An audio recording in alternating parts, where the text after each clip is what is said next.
Gênesis capítulo 18, versículo 17 a 19. E disse o Senhor: ocultarei eu a Abraão o que faço, visto que Abraão certamente virá a ser uma grande e poderosa nação, e nele serão benditas todas as nações da terra? Porque eu o tenho conhecido, e sei que ele há de ordenar a seus filhos e à sua casa depois dele, para que guardem o caminho do Senhor, para agir com justiça e juízo, para que o Senhor faça vir sobre Abraão o que acerca dele tem falado. Diga amém. Vamos lá para o segundo livro das Crônicas, capítulo 20. Esse é o texto que nós estamos lendo nas últimas 3 semanas, para a gente falar de Abraão e o seu temperamento, a sua personalidade. Na primeira semana eu falei sobre e ele era amigo de Deus. Se não fosse, então Deus nos ajude. Na semana passada eu falei sobre a personalidade do amigo de Deus. Hoje eu quero falar sobre a intimidade do amigo de Deus. Tá? Era extraordinário, era uma relação em comum. Capítulo 20 do segundo livro das Crônicas, versículo 6 e versículo 7 diz: e disse, aqui é uma oração de Josafá, rei de Judá, e ele diz: ah, Senhor Deus dos nossos pais, porventura não és tu Deus dos céus? Não és tu que dominas sobre todos os reinos das nações, sobre todos os reinos dos povos, das gentes? Na tua mão há poder e força, e não há quem te possa resistir. Porventura, ó nosso Deus, não lançaste fora os moradores desta terra de diante do teu povo Israel, e não adeste para sempre à descendência de Abraão, teu amigo? Amém? Diga comigo: Senhor, fala com a gente. Amém. Podem sentar, amados, por gentileza.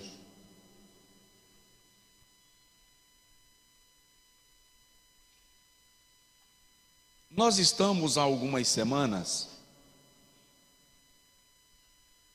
salvo engano, esta é a 11ª semana, falando sobre você se conhece? E eu já falei sobre assumindo o controle e potencialize as suas emoções. Orientações bíblicas para lidar com as nossas emoções e com o domínio próprio. E detalhe, preste atenção nisso. Não são apenas as emoções ruins que precisam de equilíbrio, as boas também. Por exemplo, amar de maneira desequilibrada deixa de ser amor, se transforma em obsessão, vira veneração. Admiração desequilibrada pode se tornar idolatria. Então as boas emoções também precisam ser muito bem direcionadas, equilibradas e administradas. Uma vida piedosa e espiritual, se não for equilibrada, vira fanatismo. É também um excesso, e todo excesso é perigoso. Então nós ficamos 2 semanas falando desse assunto. Depois ficamos 3 semanas falando sobre Pedro, o personagem que nós destacamos como o sanguíneo da Bíblia, seus traços positivos e negativos, e a maneira como o Senhor transformou a Pedro no pastor da igreja de Jerusalém, da Judéia, e posteriormente ele se torna o líder da igreja naquele primeiro século. Depois ficamos 3 semanas falando sobre Moisés e o seu temperamento com traços de melancolia, os traços positivos e os traços negativos, as falhas, os acertos, as vulnerabilidades e os pontos extraordinários, e como Deus utilizou tudo isto para se fazer glorificado na vida de Moisés. apesar de Moisés, porque Deus é glorificado em nós, apesar de nós. Amém? Mais 3 semanas nós estamos falando sobre Abraão, hoje é a 3ª semana. Na primeira, repito, eu falei sobre, e ele era amigo de Deus, e aí tratamos de alguns traços vulneráveis da personalidade de Abraão. Na segunda semana, semana passada, eu falei sobre a sua personalidade, e aí traçamos mais alguns traços negativos e positivos de Abraão, e eu concluí falando sobre ele era um homem como todo homem, um homem como qualquer homem. Hoje a gente vai concluir a fala sobre Abraão e vamos conversar sobre a sua intimidade com Deus. Semana que vem, se Jesus não tiver voltado ainda, aí nós vamos falar um pouco do 4º temperamento que os especialistas chamam de colérico. Alguns dizem que é o temperamento verão, é o mais arrojado, mais difícil talvez, mas como Deus também pode transformar cada homem e cumprir o seu propósito. Da personalidade de Abraão nós já vimos, como eu disse, traços positivos e traços negativos que são típicos da sua personalidade, típicos do seu temperamento. Já vimos também que ele calha muito bem naquele conceito do senhor simpatia, senhor serenidade, é um homem pacífico, que evita se indispor, sofre o dano, mas não contesta. Isso é um traço de personalidade, não está apenas relacionado à conversão, está relacionado à personalidade do indivíduo. Tem gente que é assim. Nós já estudamos sobre a serenidade, a pacificação, a tranquilidade da personalidade de Abraão, do fleumático. De modo que os estudiosos dizem que pessoas com este temperamento fleumático são as pessoas de mais fácil convivência, são as pessoas de mais fácil e mais fáceis de lidar, porque são, além de serenas e tranquilas, normalmente bem-humoradas, leves. Já vimos que Abraão, com as suas indecisões e medos, covardias até, esteve em situações de muito risco e de muita vulnerabilidade, e em algumas delas ele terminou expondo a sua própria família a situações complexas. Mas nós vimos também a sua lealdade, a sua capacidade de evitar conflitos e de lidar com crises. Nós vimos Abraão com o seu coração intercessor. E ainda que nós aprendemos à luz das Sagradas Escrituras que ele é o pai da fé, e o é, nós vimos que Abraão, como qualquer homem, tinha limitações, temores e pavores, mas o Senhor Deus o chamou para um propósito, e eu vou te mostrar hoje como a chamada de Abraão foi definitiva para que nós estivéssemos aqui hoje. Abraão fez parte de maneira incrível do plano de Deus para a redenção da humanidade. Então eu quero raciocinar com os irmãos um pouco sobre a maneira como Abraão desenvolveu a sua amizade com Deus, a maneira como ele construiu um lastro de relacionamento com o Senhor, porque hoje a gente tenta romantizar e parece que foi tudo muito fácil, aconteceu de maneira leve, mas na verdade foi uma determinação, foi uma construção de um coração decidido a adorar ao Senhor em todo o tempo e em qualquer circunstância da vida. Vamos começar pensando na chamada de Abraão. Gênesis capítulo 12 é o momento que Deus dirige a ele uma palavra específica e diz: sai-te da tua terra, da casa do teu pai e do meio da tua parentela, para a terra que eu haverei de te mostrar. E eu engrandecerei o teu nome e te abençoarei. E abençoarei aos que te abençoarem, e amaldiçoarei aos que te amaldiçoarem.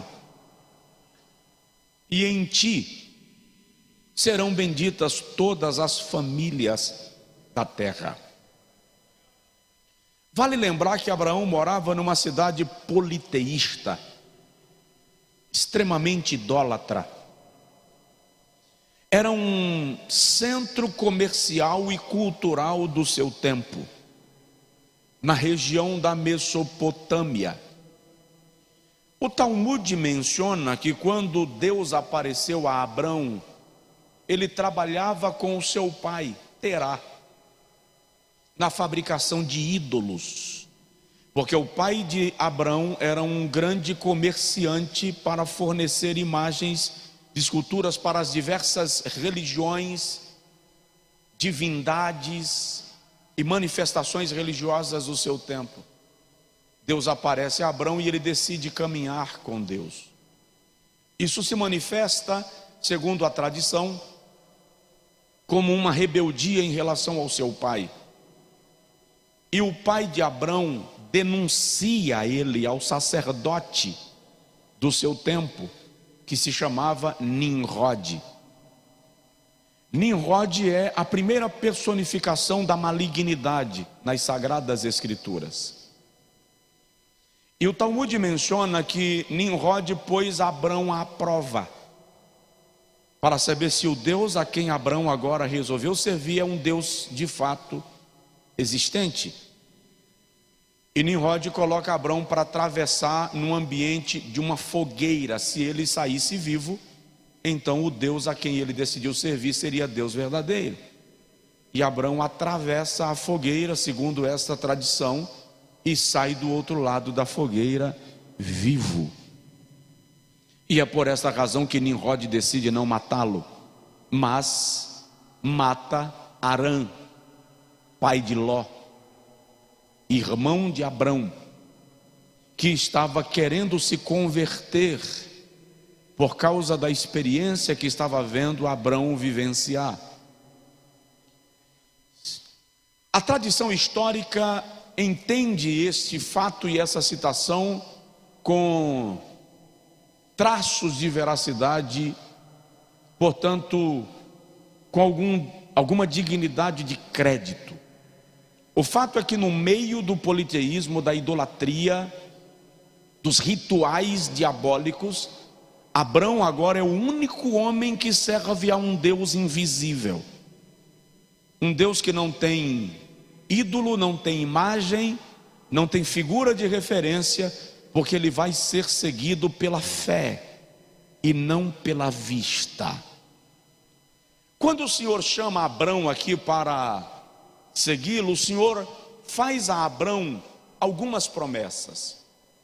Se o irmão ler Romanos capítulo de número 5, capítulo 9, versículo 5, Paulo diz, capítulo 9, versículo 4, que quando Deus fez uma aliança com Abrão, ele deu a Abrão 5 privilégios extraordinários e à sua descendência. Quais privilégios? Adoção de filhos, a glória, o pacto ou a aliança, a promulgação da lei, o culto e sexto, as promessas. Na aliança que Deus faz com Abrão, na sua chamada, existem 6 bênçãos intrínsecas. Primeiro, adoção. Diga comigo, adoção. A palavra adoção é ruiostesia, que aponta para filhos maduros, como se Deus tivesse nos adotado. Já nós existíamos no seu coração, nós já estávamos criados, e apesar da nossa rebeldia e rebelião, ele nos adotou, ele nos quis. Somos filhos por adoção. Se você entende isso, coloque a mão no peito e diga comigo assim: sou filho de Deus, ou filha, filho de Deus, filha de Deus. A segunda bênção que o Senhor dá a Abrão nesta aliança é a glória, palavra que é kabod ou kavod, e significa brilho, resplendor, fulgor. No grego do Novo Testamento, doxa, com o mesmo sentido, deixando muito claro que somente a descendência de Abraão o Senhor manifestaria a sua glória. A descendência humana, física, biológica, a nação de Israel, a quem Deus revelou a sua glória no Monte Sinai, no rosto de Moisés, na tenda da revelação, na nuvem e no templo. Israel viu a glória. Israel é o único povo na história antiga que teve acesso à glória de Deus.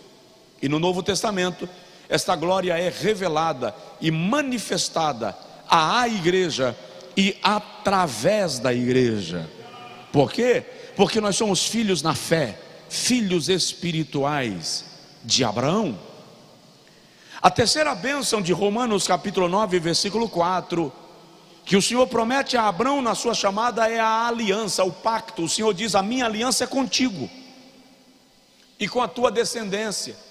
E em Romanos capítulo, Hebreus, não, nenhum deles, Deuteronômio capítulo 6, o Senhor diz assim: eu poderia ter feito aliança com outros povos mais fortes do que vocês, mas eu vos escolhi porque me lembrei da minha aliança que fiz com o meu servo Abraão. E essa aliança não se quebrou. Essa aliança é tão poderosa entre Deus e Abraão, que 430 anos depois que o povo está na escravidão do Egito, Êxodo 2, 23, a Bíblia diz que o Senhor ouviu, o Senhor atentou para o gemido dos hebreus, porque se lembrou da aliança que havia feito com Abraão. Quer entender o poder disso? Essa aliança que o Senhor faz com Abraão, Ele estende a Israel no Monte Sinai, na chamada aliança mosaica. Depois Ele confirma esta aliança quando o povo está saindo para o Egito, em Deuteronômio capítulo 5, na chamada aliança palestiniana. Então o Senhor faz uma aliança específica com os levitas, na qual Ele estabelece uma tribo sacerdotal na casa de Israel. É resultado desta aliança com Abraão. Lá na frente, segundo Samuel capítulo 7, está anotando? O Senhor faz uma aliança com Davi, descendente de Abraão. E nesta aliança o Senhor diz a Davi: por causa da minha aliança contigo, eu não deixarei que falte alguém que reine no teu trono e que seja teu herdeiro. A aliança que o Senhor estabelece conosco é uma figura mais ampla e espiritual da aliança que Ele fez com Abraão e que Ele estabelece conosco, a igreja, através de quem? Através de quem? De Jesus. E Jesus está lá na promessa que o Senhor faz a Abraão. Ele diz assim: em ti serão benditas todas as famílias da terra. Deus já estava falando de Jesus Cristo, da descendência de Abraão, por meio do qual nós todos seríamos salvos. Alguém pode dizer um glória a Jesus? Paulo diz que a Israel também o Senhor entregou a promulgação da lei. Israel é a única nação que recebeu um código de leis diretamente do próprio Criador, regra de conduta, de prática e de fé. Também a Israel pertence o culto. A descendência de Abraão era o único povo que adorava única e exclusivamente a Deus. O outro povo é o povo que é filho espiritual de Abraão. a igreja. Um homem que sai da idolatria, de uma nação politeísta, pagã, que sacrificava seres humanos às entidades. É a este homem que o Senhor se revela e entrega a ele e a sua descendência o pacto, a aliança, o culto, a glória e todas as suas promessas. Todas as promessas de Deus que nós conhecemos nas páginas veterotestamentárias foram feitas à descendência de Abraão a partir da aliança que o Senhor faz com Abraão. E as promessas do Novo Testamento, que são direcionadas à igreja, são consequentes daquilo que ele já fez no Antigo Testamento. E em Gênesis capítulo 12, o Senhor diz a Abraão: olha as bênçãos que o Senhor promete, as bênçãos que o Senhor promete a Abraão. Primeiro, farei de ti uma grande nação, você será um povo grande. Segunda bênção, engrandecerei o teu nome. Há quantos mil anos atrás Abraão viveu? E nós estamos aqui falando dele como referência. Então engrandecerei o teu nome. Terceiro, eu te darei a terra onde você colocar a planta do teu pé. Onde você pisar eu te dou. Você já pensou se Jeová olha para você e diz isso? Você vai sair aí mundo afora andando. Onde você colocar a planta do teu pé, eu te darei a ti e à tua descendência depois de ti.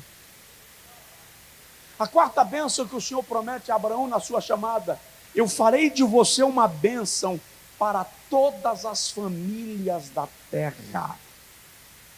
A quinta bênção que o Senhor promete a Abraão: você será pai de uma multidão. E por final ele diz: eu serei teu Deus e Deus da tua família, Deus da tua descendência. Aqui está a chamada desse homem. É aquele camarada cheio de defeitos, de medos, de temores, de fraquezas. Ele recebeu uma chamada que vem com uma aliança que traz promessas. E estas promessas nos alcançam. Somos abençoados a partir destas promessas também. Você pode dizer glória a Deus e aleluia? É aqui que começa a amizade de Abraão com Deus. Mas note, ele está num ambiente hostil. Ele está num ambiente de oposição espiritual. Mas decide servir a Deus e segui-lo. Segundo, que nós vamos destacar da amizade de Abraão com Deus é a sua capacidade de discernimento. Eu tenho que admitir, irmãos, que a relação dos homens de Deus nas páginas sagradas com o próprio Deus, de alguma forma era diferente da nossa. Não porque Deus não queira se relacionar conosco como se relacionava com eles. É que de alguma forma a nossa entrega ao relacionamento com Deus parece não ser tão inteira. Gênesis capítulo de número 18, e eu falei disso outro dia. Abrão está sentado debaixo dos carvalhos de Manri. O texto diz que era meio-dia e que o sol estava com toda a sua força. Nos céus, uma determinação existe. E quando a determinação entra na linha da execução, 3 anjos são enviados. Cada um tinha uma missão. O primeiro iria avisar Abrão que Sara ficaria grávida. O segundo tinha a missão de destruir Sodoma e Gomorra. O terceiro tinha a missão de tirar Ló e sua família do meio de Sodoma, porque a Bíblia diz que o Senhor havia se lembrado de Abraão. A proteção de Deus sobre Ló também é resultado da amizade de Deus com Abraão. E quando os 3 homens aparecem à frente dos carvalhos de Mamre, Abraão corre em direção a eles e se ajoelha diante de um. A pergunta é: como é que Abraão sabe que aqueles 3 homens são seres angelicais? E como é que ele sabe que no meio daqueles 3 seres angelicais, em forma de homens, é o próprio Deus? Nós temos o Espírito Santo habitando em nós, e a gente comete cada falta de discernimento que só o sangue da nova aliança. A gente engole cada coco seco, sem quebrar, achando que está abafando.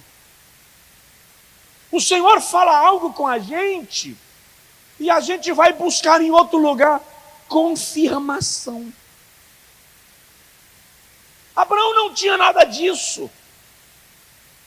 Ele apenas sabe discernir que aqueles homens são anjos, e que um deles é o próprio Deus.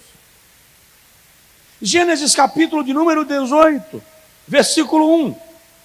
Apareceu-lhe o Senhor nos carvalhais de Mamre, estando ele assentado à porta da tenda no calor do dia. E levantou os seus olhos e olhou, e eis que 3 homens, ele não viu 3 anjos, ele viu 3 homens junto a ele. E ele corre e se ajoelha diante de um, versículo 3. Meu Senhor, se agora tenho achado graça aos teus olhos, rogo-te que não passes sem falar com o teu servo.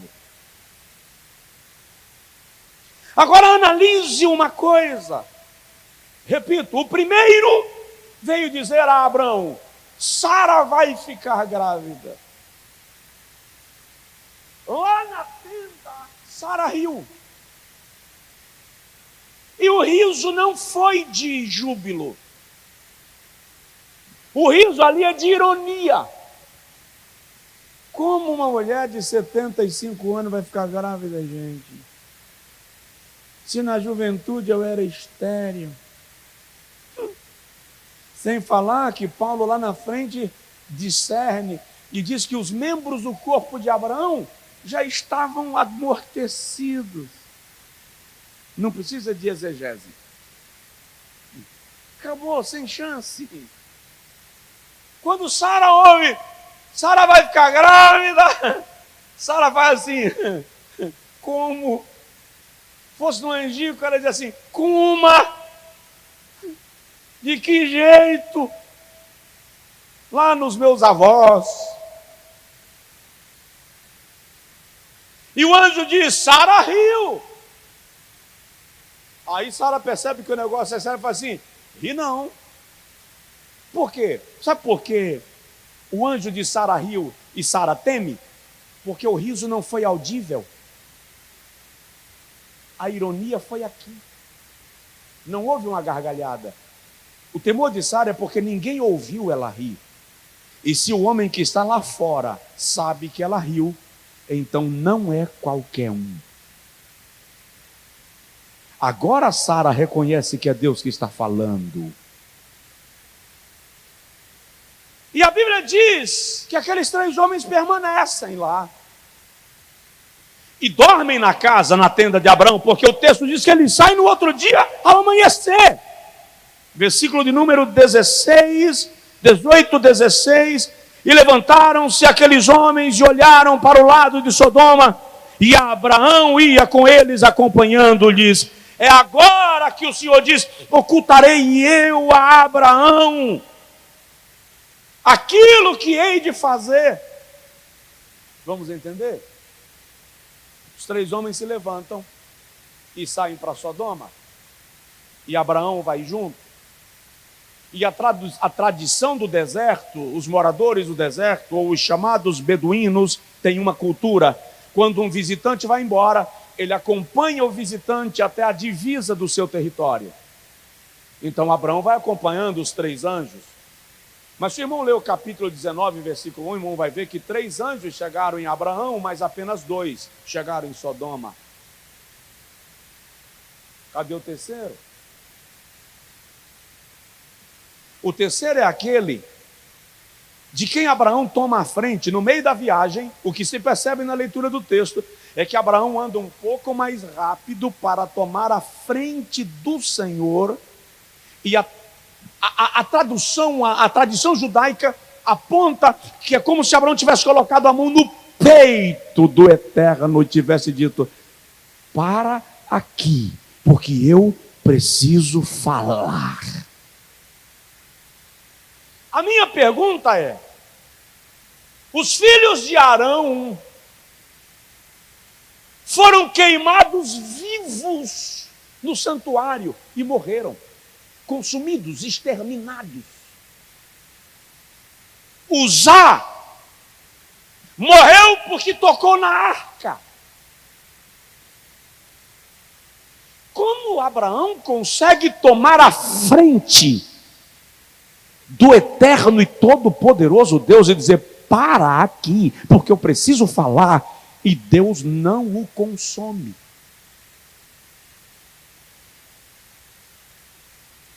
Resposta: porque Deus não te executa no cumprimento do teu propósito.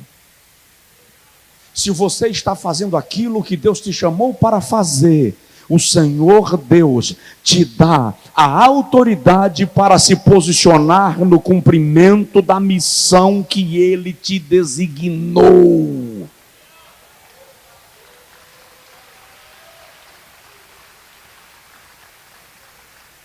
A compreensão judaica aqui é como se Abraão estivesse num tribunal e ele se coloca diante do juiz para argumentar. E Deus para e ouve. Enquanto os 2 anjos seguem. É aqui que vale o versículo de número 17 que nós lemos. Porque quando Abraão para, o Senhor diz: posso eu porventura ocultar a ele o que eu pretendo fazer? Então o que dá a entender é que Abraão perguntou: o senhor está indo para Sodoma fazer o que eu penso que o senhor vai fazer? O senhor vai destruir lá? E o senhor disse: sim, eu irei, porque eu não posso ocultar a você. Você é meu amigo e eu não posso te negar essa resposta. É agora que Abraão começa: e o senhor vai destruir o justo com o ímpio? Discernimento. A capacidade de Abraão de perceber o coração de Deus. A capacidade de Abraão de perceber a ação divina revela um discernimento incomum. E é por causa da intercessão dele que Ló e sua família são salvos. Deus lembrou-se de Abraão, lembrou-se de Ló por causa de Abraão. Tenho algo a lhe dizer, que você precisa saber. Faz muito tempo que não é por sua causa. Existem coisas que Deus faz por mim e por você, não por nossa causa, mas por causa daqueles que estão em torno de nós. Por causa daqueles que dependem de nós. Por causa daqueles que estão debaixo da nossa cobertura. Por causa daqueles que intercedem por nós. Porque quando Deus dá uma ordem a teu respeito, ela vai se cumprir. Eu vou repetir. Quando Deus dá uma ordem ao teu respeito, ela vai se cumprir. Quando Deus te faz uma promessa, ela se cumprirá. quando o Senhor te diz algo, Ele vai fazer, porque Ele é Deus.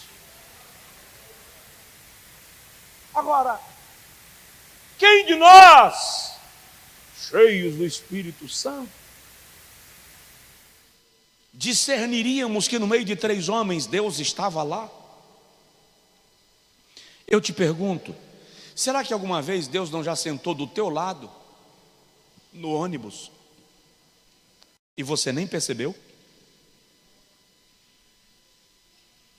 Será que alguma vez Ele não já te deu comida e você nem percebeu? Estava com um pastor esses dias em São Paulo e ele disse que tomou uma decisão muito séria na vida. Ele decidiu que iria romper o casamento naquele dia. E naquele dia, quando ele saiu da empresa, ele ligou para a mãe dele, para a irmã dele, e disse: vamos lá para casa porque eu tenho um comunicado a fazer a vocês. E ele pegou a mãe, a irmã dele, na casa delas, e seguiu para a casa dele. E ele disse que quando parou na porta da casa, na calçada ao lado, estava um senhor muito gordo, mal vestido. E ele disse que o camarada babava muito, a boca mole, e babava muito. E ele disse que quando ele desceu do carro e foi entrando, o homem que estava na calçada falou assim: pastor fulano. Ele disse: eu mesmo. E o homem disse: tenho um recado de Deus para a sua vida. E ele disse: tudo bem. Ele como falava com a boca muito pesada e babava. E o homem perguntou: posso entrar na sua casa? Ele disse: pode. E o homem entrou. E quando chegou na sala, que ele chamou a esposa, o homem disse assim: Deus manda te dizer que é até que a morte os separe. Posso orar por vocês?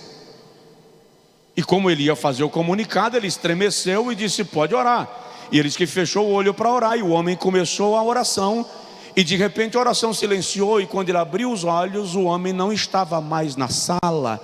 Ele não viu o portão fechar, nem viu o portão abrir, mas o homem não estava mais lá, e nunca mais ele viu. E ele disse: pastor Josué, tudo que eu posso te dizer é que Deus mandou um anjo para falar comigo e interferir na minha decisão. Quantas vezes Deus já se manifestou a você e você nem percebeu?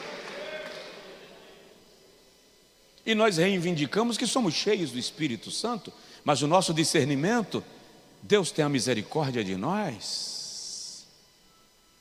Então, o amigo de Deus teve uma chamada desafiadora, desenvolveu um discernimento espetacular, e em terceiro lugar, a Bíblia revela para nós a sua determinação em agradar o amigo. Abrão tinha uma determinação de agradar a Deus a qualquer custo. Gênesis 22. Toma o teu filho Isaque, teu único filho, a quem tu amas, leva-o a Moriá e oferece-o ali a mim em holocausto. Olha para mim, por favor. Quem iria? Aqui, quem iria? Levanta a mão. Que eu já vi pregador dizendo que oferecer holocausto é consagrar a Deus. Era pegar um cutelo, que era um objeto feito de metal ou de pedra, colocar o menino vivo sobre o altar. Com uma mão iria cobrir os olhos do menino, com a outra mão iria enfiar o cutelo, que era tipo uma adaga, numa região mortal. O sangue ia jorrar, a vítima ia agonizar, e o ofertante tinha que fazer isso com alegria, porque era para Deus. E Abraão levanta e vai. A Bíblia diz que ele levantou de manhã bem cedo, rachou a lenha. Se ele tinha tantos servos, por que ele rachou a lenha? Não mandou um dos servos racharem? Porque se o sacrifício é meu, a lenha é minha, sou eu quem racho. Ele racha a lenha, coloca sobre o jumento, chama o menino, 2 servos, e seguem para Moriá. Mas tem uma coisa linda nisso. Aliás, na vida de Abraão tem algumas coisas extraordinárias. E uma das coisas lindas que tem aqui é que Abraão caminhou, você lembra quantos dias? Quantos dias? Quantos dias? Fala com vontade. Quantos dias? 3 dias. Por que Abraão caminhou 3 dias? Porque ele poderia ter oferecido o menino no fundo da casa. Por que Deus manda ir para Moriá? Porque a caminho de Moriá tem coisas que eu preciso dizer para você entender o meu plano. E quando o escritor da Epístola aos Hebreus diz que Abraão cria que Deus poderia ressuscitar o seu filho mesmo depois de morto, é porque Deus deu a Abraão algumas revelações que ninguém tinha. E quando em João 8,58 Jesus diz: Abraão viu a minha manifestação, Abraão viu o meu dia e se alegrou. Jesus está dizendo, lá atrás Deus já havia mostrado a Abraão que eu seria levantado sobre a terra.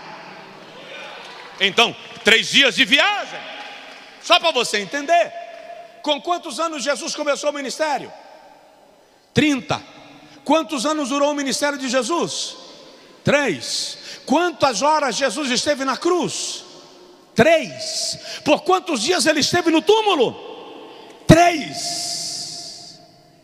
Aquela viagem de Abraão com Isaac até Moriá, Deus estava revelando para Abraão o plano da salvação, contando para ele o que Mateus iria escrever, o que Marcos iria narrar, o que Lucas iria descrever e o que João iria visualizar. Foi uma viagem de revelação, foi uma viagem de comunicação. Deus estava dando a Abraão o mapeamento do plano da salvação. É por isso que Abraão vai subindo, vai caminhando, e quando Isaac pergunta: papai, onde está o cordeiro do holocausto?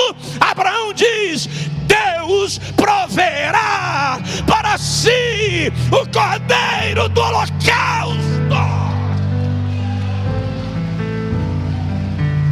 Porque na viagem ele viu.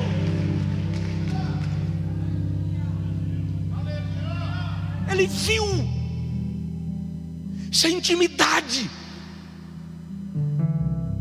Aí quando vai subindo Moriá, Isaac diz: ô meu pai, tem lenha.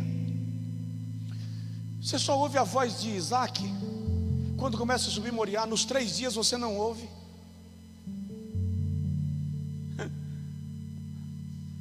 Quando você estiver perto de gente que tem comunhão com Deus, fique atento. Pode ser que a pessoa esteja em silêncio, não porque não tem o que falar, é porque está ouvindo Deus. Isaac está calado. Onde está o cordeiro, papai? Abraão diz: meu filho, Deus proverá para si o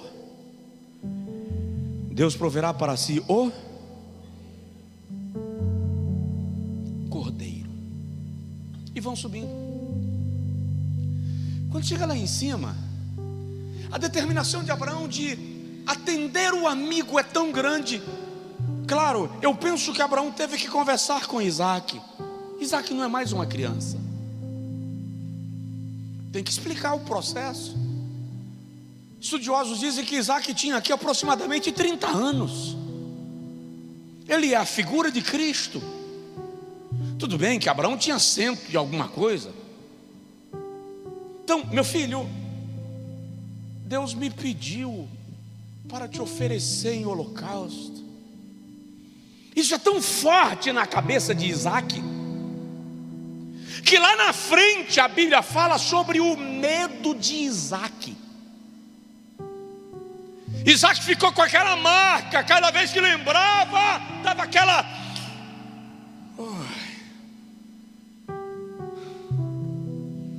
E Abraão coloca o cordeiro, o seu Isaac, sobre o altar. Quem é pai ou mãe que faria um trem desse?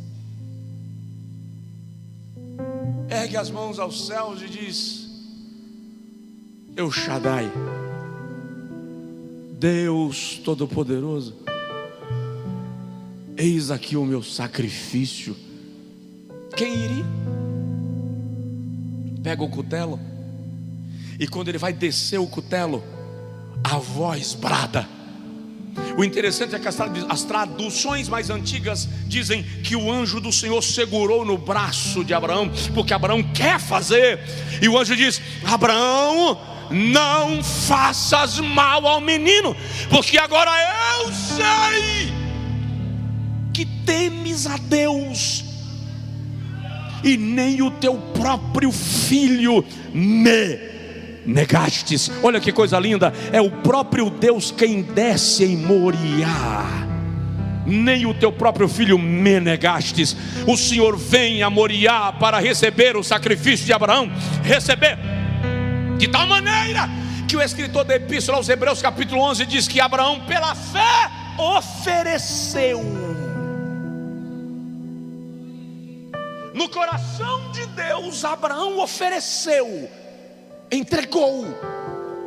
E quando Abraão levanta, ele olha e vê o quê? O que ele viu? O que ele viu? Pode responder errado, irmão. Um carneiro. Mas a promessa era de um cordeiro. Então o cordeiro do qual o Senhor falou com Abraão não é aquele que ele oferece no altar. Ali ele tem um carneiro. O cordeiro aparece no dia que Jesus está caminhando. Aí o Espírito do Senhor que se manifestava a Abraão se manifesta a João Batista. E João Batista olha e diz: eis aí o Cordeiro de Deus que tira o pecado do mundo. Isso está na relação do amigo de Deus com ele. Abraão consegue discernir a tal ponto de que ele vai oferecer Isaac. Aí vem uma pergunta: até que ponto estamos dispostos a oferecer a Deus aquilo que Ele nos reclama? Até que ponto estamos decididos a ir? Eu vou concluir, mas preciso lhe falar de mais duas coisinhas de Abraão.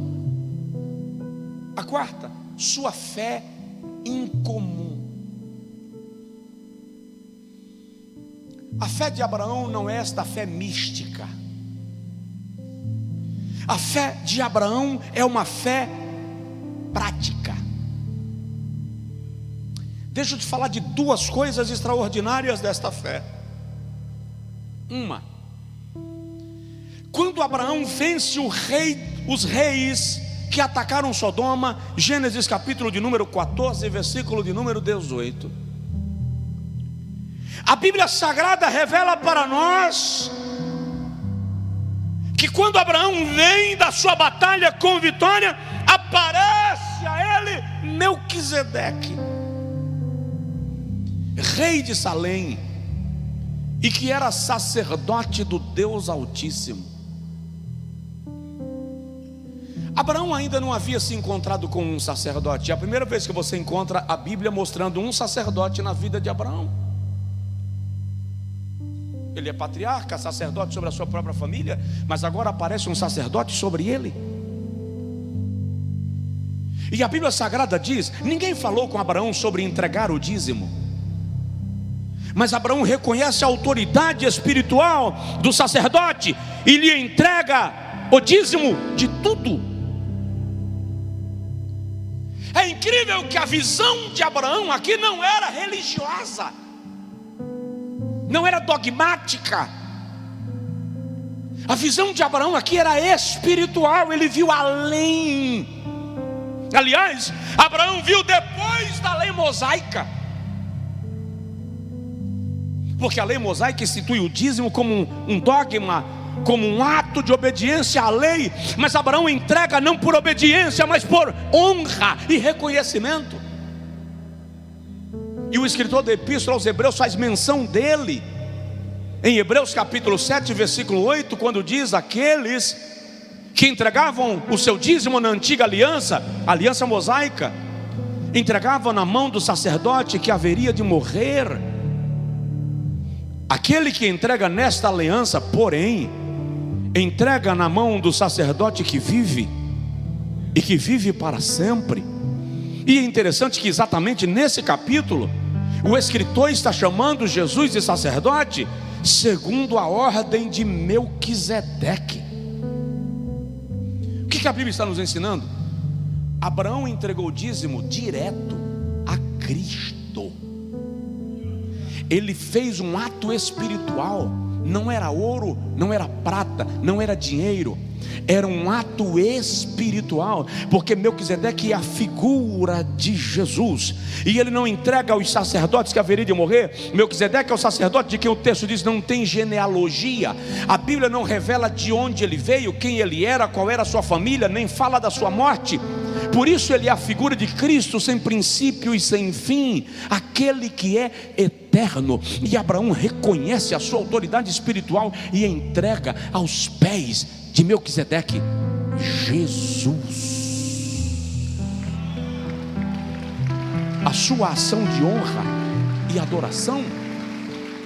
Então, se você é do tipo que é dizimista, segundo a regra da lei mosaica, cabe a você ponderar que não estamos mais debaixo da lei, mas debaixo da graça.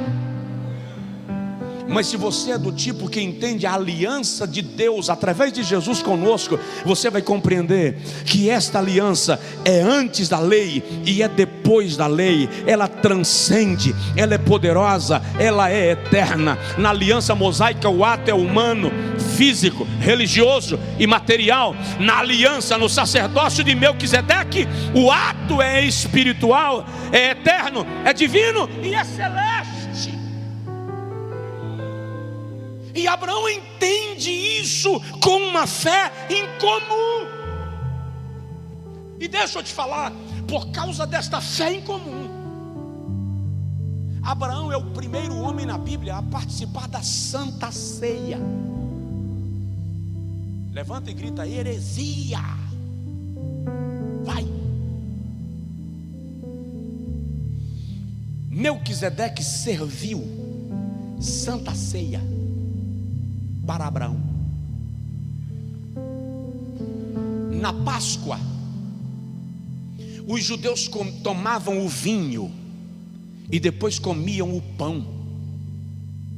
Por isso que Mateus diz: enquanto comiam, ele tomou o pão e, havendo dado graças, partiu. Enquanto comiam o quê? Enquanto comiam a Páscoa, ele tomou o pão e estabeleceu a Santa Ceia. Porque o judeu estava acostumado a primeiro tomar o vinho e depois comer o pão. Na Páscoa, na Santa Ceia, Jesus primeiro oferece o pão e depois o vinho. Por isso que nos dias do Novo Testamento, os cristãos foram conhecidos na Judeia como os novos judeus. Quando Abraão, no seu ato de fé incomum, oferece a Melquisedeque o dízimo de tudo, a Bíblia diz que Melquisedeque ofereceu a Abraão pão e vinho. Versículo 14, versículo 18. Melquisedeque ofereceu a Abraão pão e vinho. Lá no Novo Testamento, quando Jesus oferece aos seus discípulos pão e vinho, ele estava dizendo: o sumo sacerdote do Deus Altíssimo, rei de Salém, que esteve com Abraão, fui eu. Eu estou fazendo com vocês a aliança que não depende da lei, que é espiritual, que transcende, que é poderosa. Então entende, a fé é tão incomum que aquilo que nós estamos tentando compreender hoje, com todo o texto à mão, Abraão já estava desfrutando na sua relação de comunhão com Deus. Tem alguém aqui, não?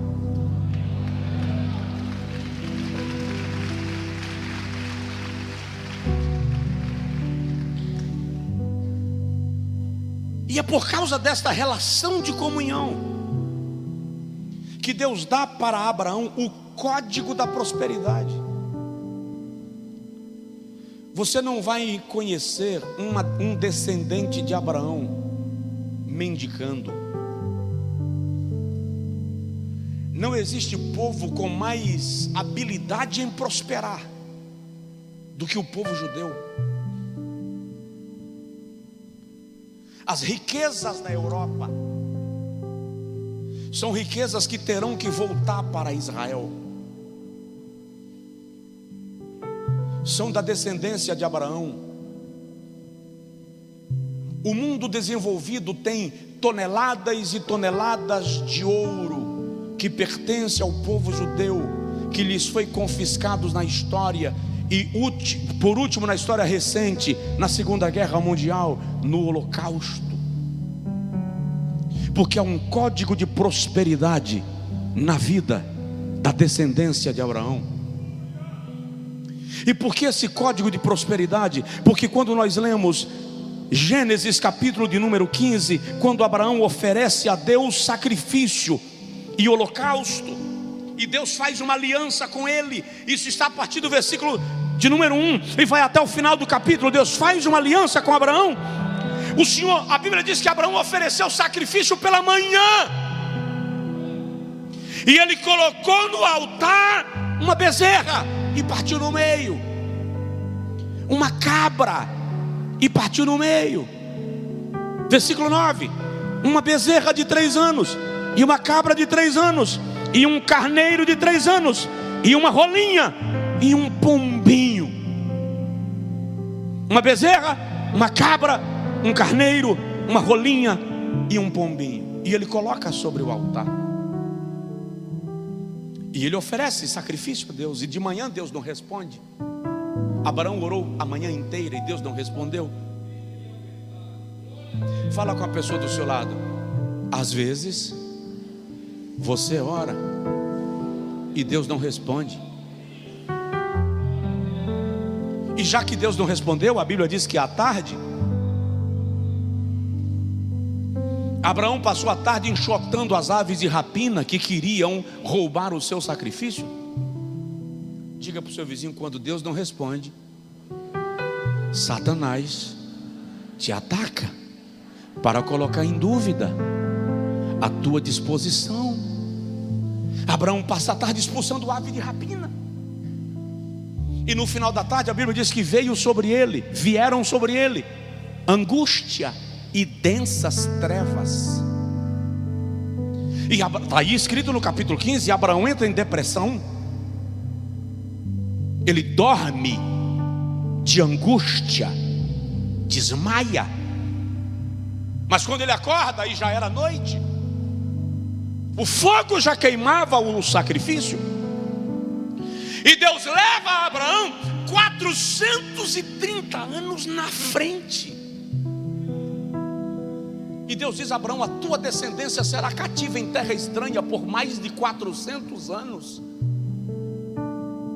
Mas eu me lembrarei de ti e da aliança que faço contigo hoje, e tirarei a tua descendência da terra da servidão, e trarei para esta terra, e a ela eu darei esta terra, porque a minha aliança não é apenas contigo, é também com a tua descendência depois de ti. Agora, por que Abraão oferece uma bezerra, uma cabra, um carneiro, uma rolinha e um pombo? Porque bezerra, na tradição judaica, fala de produtividade. Então Deus está dando a Abraão o código da bênção na produtividade. Onde você colocar a mão vai prosperar. Onde você colocar a mão vai crescer. Onde você colocar a mão vai frutificar. Só quem recebe essa palavra vai dizendo amém, vai recebendo, vai crendo, vai se apropriando. Você é filho espiritual de Abraão. E cabra cabra fala de industrialização. A cabra é o único animal que nenhum elemento se perde, tudo pode ser utilizado e industrializado. Quando Abraão oferece cabra, Deus diz para ele no altar: eu libero sobre você e sobre a sua descendência o poder da inteligência, da tecnologia, da industrialização, e a tua descendência vai prosperar. As maiores descobertas tecnológicas do mundo se originaram na mente, no coração do povo judeu.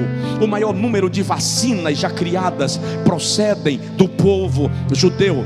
As armas mais específicas e avançadas do mundo, os equipamentos mais específicos e avançados do planeta, a tecnologia mais avançada do planeta é israelense. Como pode um povo de um território desse tamanho?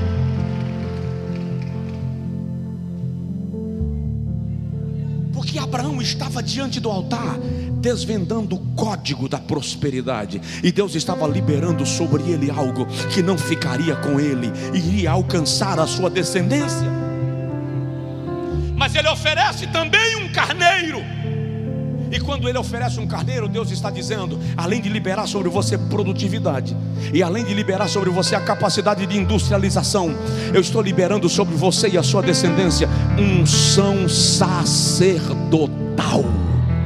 É por isso que a igreja é chamada de nação santa, sacerdócio real, povo adquirido, porque a unção sacerdotal repousa sobre nós. Se a igreja entendesse o poder que ela tem, se a igreja compreendesse a autoridade que ela tem em Cristo. Abraão coloca sobre o altar uma rolinha que fala de colheita. O que você plantar, você vai colher. É isso que o Senhor está dizendo. Eu estou liberando sobre você, Abraão, a bênção de que onde você plantar, você vai colher. Onde você investir, você vai ter resposta. As tuas ovelhas não abortarão, as tuas vacas não terão perca, o fruto da tua terra não vai se perder, a tua lavoura será abundante. Eu estou liberando sobre a sua vida colheita. Colheita, só quem recebe de glória, receba. Só quem recebe, só quem crê, toma posse. E ainda coloca lá pombos. Diga comigo uma bezerra. Fala comigo uma bezerra. Produtividade. Diga comigo produtividade. Estenda a sua mão sobre a pessoa do seu lado e diga para ele: eu declaro em nome de Jesus sobre a sua vida produtividade. Sai toda a preguiça, sai toda a amnésia, sai toda a indolência. É hora de produzir, é hora de crescer, é hora de prosperar. Recebe esta graça.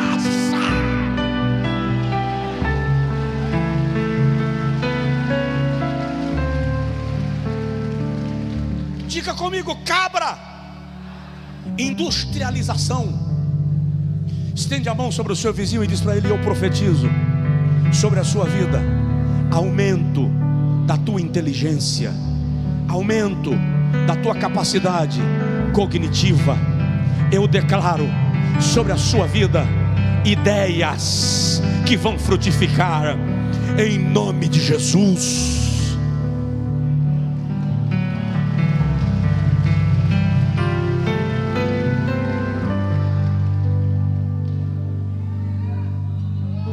Carneiro. Diga comigo: unção sacerdotal. Repete: unção sacerdotal. Levante a sua mão e diga comigo: Senhor, eu recebo unção para exercer o sacerdócio espiritual. Diga comigo: eu declaro esta unção sobre a minha casa. Eu declaro esta unção sobre a minha descendência. Diga comigo: eu profetizo os meus filhos não se desviarão, não serão do mundo, não serão das drogas, porque sobre nós repousa uma unção sacerdotal, em nome do Cordeiro de Deus.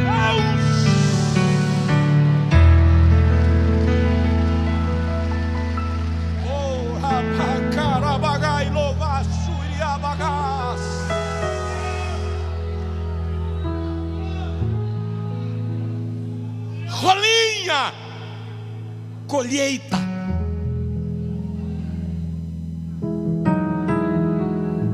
Diga comigo, colheita. Aponta para o seu vizinho e diz para ele: eu declaro, em nome de Jesus, uma grande colheita sobre a sua vida. Repete: eu declaro sobre a sua vida uma grande colheita. Sabe por quê? Porque Deus viu quando você semeou, Deus viu o tempo dedicado, Deus viu as noites perdidas, Deus viu o teu trabalho, Deus viu o teu esforço, Deus viu a tua boa fé, Deus viu. Te enrolaram, te trapacearam, te rastejaram, te passaram a rasteira, puxaram teu tapete, mas Deus viu a sua dedicação e Ele vai promover colheita.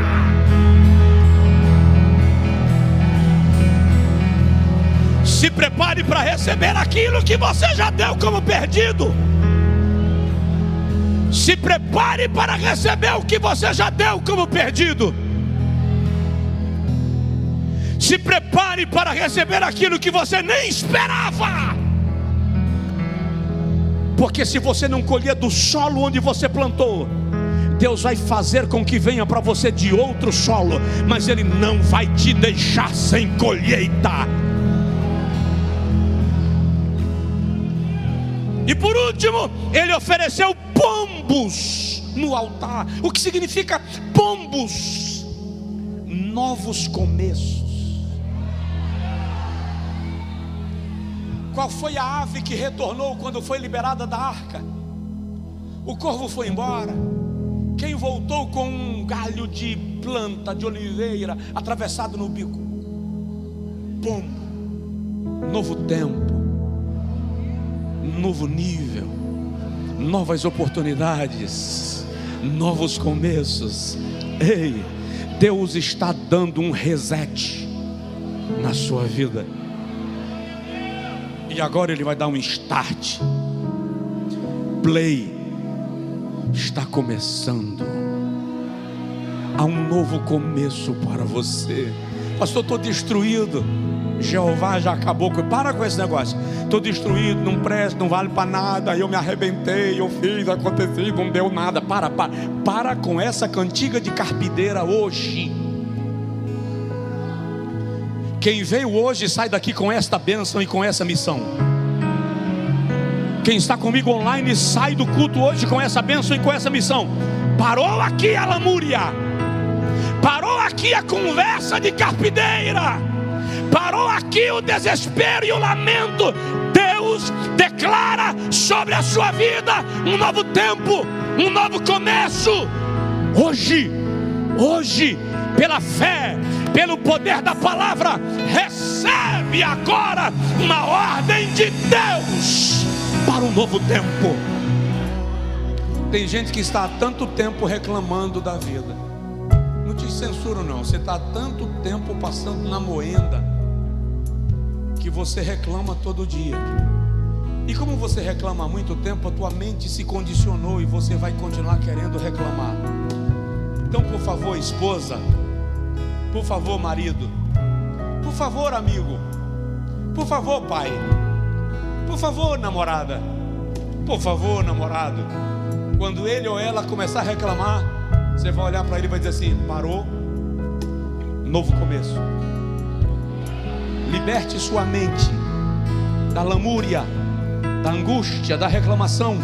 Quando você começar a reclamar, alguém vai dizer assim: parou, novo começo.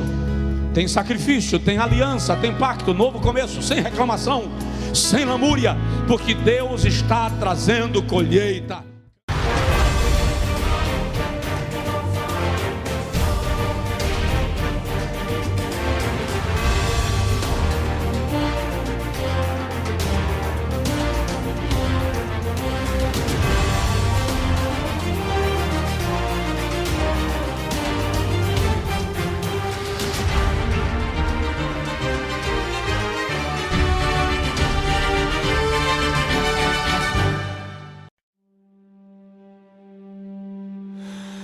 kept the fragments of our vow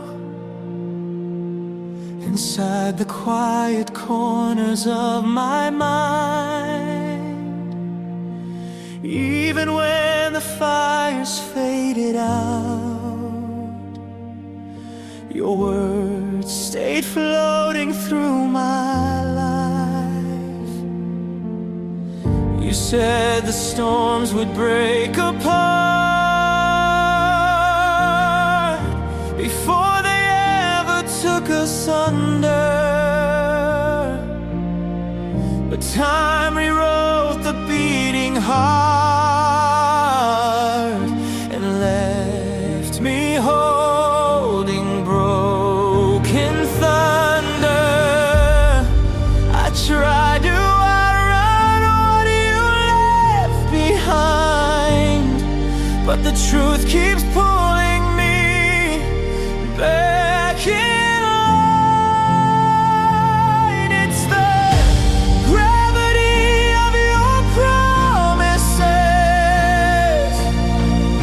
They pull me like a falling star.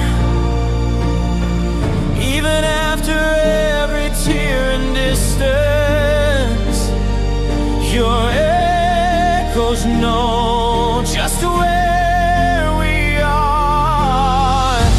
I keep moving yet I'm orbiting the memories I can't dismiss.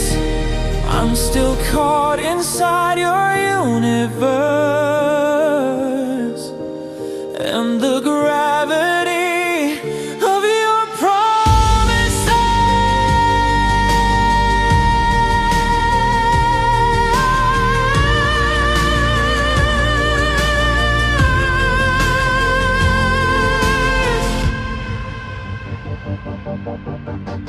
I walk the ruins of our past, the places where our shadows used to dance. Your voice is buried in the cracks, a quiet ghost I never meant to chance.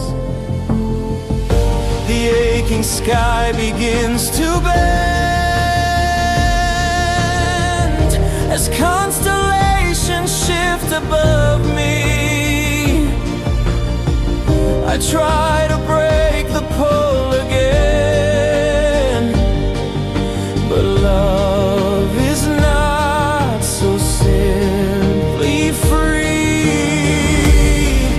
I try to outrun what I felt that night, but the weight keeps turning me back to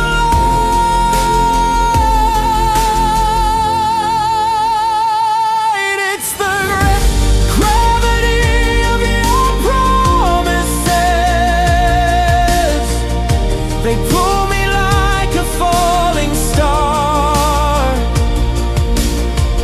Even after every tear and distance, your echoes know just where we are. I keep moving yet I'm orbiting the memories I can't dismiss. I'm still caught inside your universe and the gravity of your promises.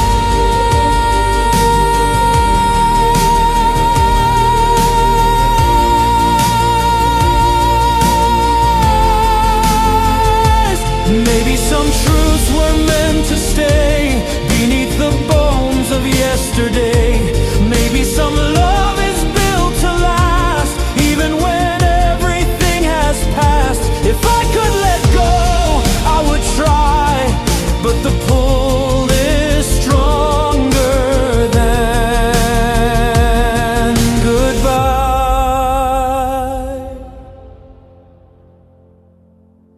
It's the gravity of your promises.